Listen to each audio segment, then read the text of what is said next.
inilah yang sering kita keliru sebelum kita menetapkan sesuatu. Kita seringkali melihat apa yang tampak dari luar. Ya. Padahal untuk menentukan ini kan sebenarnya gak ada yang benar, gak ada yang salah. Betul nggak?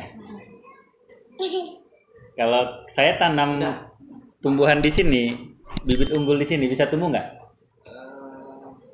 Bibit unggul saya tanam di padang pasir, kira-kira bisa tumbuh nggak? Tengok bibitnya juga sih bang. Kalau bibit ini pepaya nggak tumbuh lah di gurun. Nah kira-kira apa yang bisa tumbuh maksimal di gurun? Kurma. Nah kurma. Berarti seunggul-unggulnya kurma, kalau dia tumbuh di sini, di habitat yang pas dengan kurma, dia hebat. Benar. Nah tadi versi abang yang terbaik di gunung. Iya. Kalau kurmanya saya tanam di gunung, apa yang terjadi? Nggak maksimal. Jadi yang paling penting apa sebelum kita tahu ini? Bibitnya lah, jenis tanamannya. Betul, cari tahu dulu bibitnya apa. Ya. Ya kan? Ya. Jadi jawaban yang di sini tergantung apa bibitnya. Iya. Awas. Tergantung apa bibitnya. Iya. Gunung tempat yang terbaik versi kita. Menurut kacamata kita, menurut ilmu pengetahuan kita. Begitu kita tanam di sana, 2 tahun dia nggak maksimal. Terus kita panggil ahli tanaman, dicek sama mereka. Oh Pak, ini kelapa. Harusnya di pantai. Ya. Nah, jadi tes Stephen itu di situ manfaatnya. Supaya kita nggak meraba. Kalau tadi kan meraba kita. Karena kita nggak tahu bibitnya apa ya, tipe bibitnya. Kan gitu.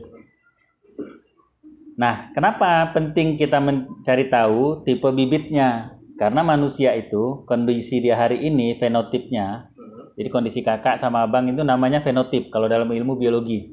Jadi kondisi kita hari ini ada pengaruh lingkungan 80% dan genetik 20%. Kalau kita lihat yang tadi di awal, sepertinya yang paling penting lingkungan. 80% kan? Makanya orang banyak berfokus ke lingkungan. Makanya tadi fokusnya cari sekolah yang baik, tempat yang terbaik, guru yang terbaik, kan gitu. Benar nggak itu bisa menjamin keberhasilan? Tergantung genetik 20%-nya. Kalau kita kasih treatment terbaik pun, ternyata treatment yang terbaik versi kita belum tentu terbaik versi bibit tadi, nggak akan bisa juga kan? Contoh, kita merasa air itu sumber kehidupan tumbuhan. Kita kasih banyak-banyak. Kita kasih sayang yang banyak dalam bentuk air. Ternyata bagi kurma, kebanyakan air nggak bagus. Paham kan? Kadang orang tua terlalu kasih sayang, over kasih sayangnya, bisa jadi nggak bagus juga. Karena bibitnya kurma. Bisa jadi bibitnya kurma. Kan gitu. Belum tentu dia tipikal yang orang harus dikasih kasih sayang full. Ada tipikal yang harus dimandiriin banget. Ada tipikal yang harus memang dicuekin banget. Ada tipikal yang harus memang dikawani kali. Gak semuanya kayak gitu.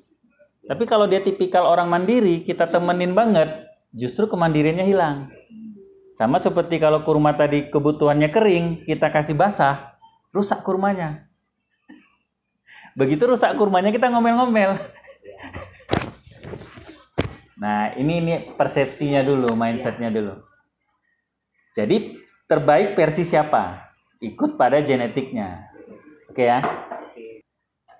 Nah, kalau mau ikut lomba, kira-kira siapa yang juara nih? Lomba terbang siapa yang menang? Burung. Apakah lumba-lumba menjadi bodoh ketika dia nggak bisa terbang? Kalau terbang ya bisa terbang. Pasti dia. Oke, yang ini ikut lomba kesenian. Yang ini ikut lomba kesenian. Yang ini kalah. Apakah ini lebih bodoh dari ini? Karena lombanya. Enggak bodoh. Nah, tergantung pada kemampuannya. Gitu dia ya. Jadi, begitu kita tahu genetiknya, kita jadi tahu apa yang terbaik versi dia. Nah. Misalkan gajah nggak bisa terbang, apakah gajah mengutuk dirinya seumur hidup? Aku kok nggak seperti elang yang bisa terbang. Nah, kalau ada gajah yang seperti itu kan gajah galau. Nah, banyak orang seperti itu. Kok anak dia kok anak tetanggaku bisa tampil ya di depan, kok anakku nggak berani ya? Iya. Kan ada yang kayak gitu kan? Iya, iya. Nah, jadi lihat-lihat dulu. Tes Stephen ini gunanya apa? Kita jadi tahu genetiknya apa. Begitu kita tahu genetiknya, jadi kita tahu pola mengasuhnya. Mengasuh kucing sama ayam sama nggak? Beda dong. Beda. Sesayang-sayangnya kakak sama ayam, mau nggak masukin ke kamar? Nah, berarti adil itu di mana letaknya? Kan kucing bisa protes. Kan ayam bisa protes. Kenapa kucing boleh masuk kamar, aku nggak boleh? Analoginya kan gitu tuh. Dari cara makannya kita kasih juga makan dia kan. Nah, adil itu sesuai dengan tipenya, porsinya. Nah, cara komunikasi. Sebentar ya, Bu, ya. Cara komunikasi, kakak punya anak 3.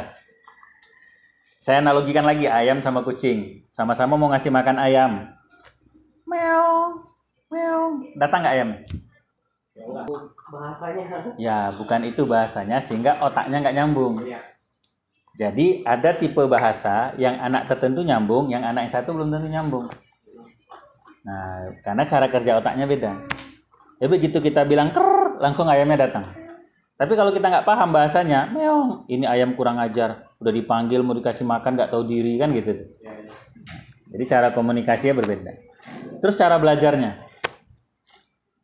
ayam sama kucing, cara makan belajarnya aja beda, ya kan? Iya. Yang satu matuk, yang satu diendus-endus dulu, baru dimakan. Nah, nanti mereka ini dua-dua kembar. Secara garis besar sama dua-dua. Nanti yang membedakan apa? Karena ini kembar, yang satu bersaing sama yang satu. Di situ aja letak bedanya. Jadi yang satu ini nggak mau kalah dengan yang satu. Kembar tuh di situ. Nah, sehingga nanti terjadi yang satu jadi anak muda, satu jadi bandit. Jadi nanti akan terlihat yang satu kayak lebih terlihat sisi negatifnya, yang satu lebih terlihat sisi positifnya. Padahal dua-duanya sama. Nah, kalau pada manusia, dari mana kita tahu genetiknya? Kalau pada binatang sama tumbuhan kan kita nengok, kita udah tahu ilmunya kan. Nah, kalau manusia itu Bang, dilihat genetiknya dari jenis kelamin. Laki-laki sama perempuan, karena jenis kelaminnya berbeda, maka perbedaan karakternya ada. Nah, kemudian dari mesin kecerdasan. Mesin kecerdasan ini belahan otak. Baru drive. Drive ini lapisan otak. Nah, karena mereka otak tengah, dia nggak punya lapisan otak.